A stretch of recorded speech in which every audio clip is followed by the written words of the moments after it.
Je suis née par accident à Toulouse.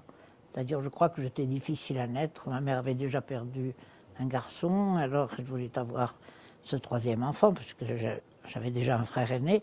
Donc, je suis née à Toulouse. Je dis par accident parce que ça m'ennuie un peu. Non pas que je dédaigne Toulouse. J'ai été 9 ans pensionnaire, 9 ans d'internat, 9 ans de prison. Mais mon Ariège, c'est mon Ariège. Je suis lavlanécienne, montségurienne par papa et de l'autre par maman. Voilà. Le choc des deux, la mer et la montagne. Depuis quand je peins?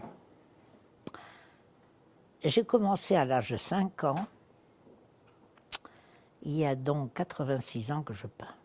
La première peinture que j'ai faite avec le rouge à lèvres de ma mère, sur le mur tapissé de frais.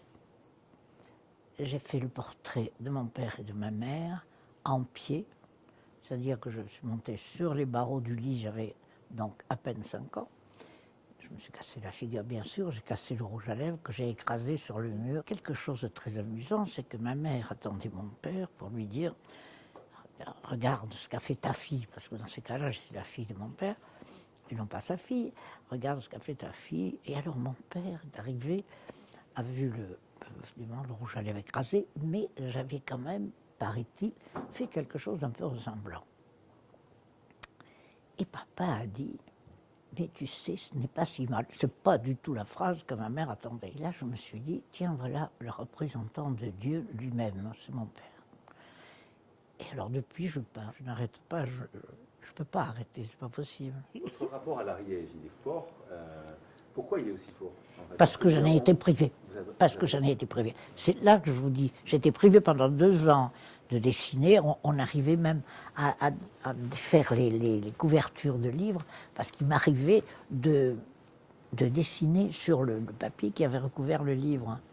C'était à ce point-là. Quand vous pensez à quelque chose, vous le pensez intensément, vous l'enjolivez, puisque vous en êtes privé. Je pense que ça a été pour beaucoup dans ma passion pour la peinture et dans ma vie de peintre. Alors il y a une chose très amusante, c'est quand j'arrive n'importe où, donc je vous dirais à Hong Kong, à Tokyo, à Rio, tout ça, dès que j'arrive, que mon avion se pose, c'est 3/4 du temps c'est l'avion, il faut que je me situe.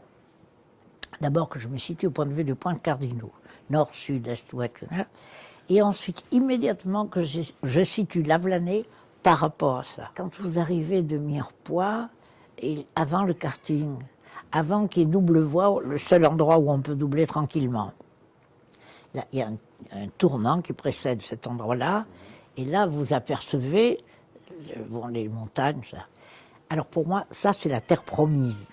J'ai écrit une histoire où un enfant se perd, il est chassé de chez lui par la guerre, par ce que vous voudrez, enfin une chose qu'il...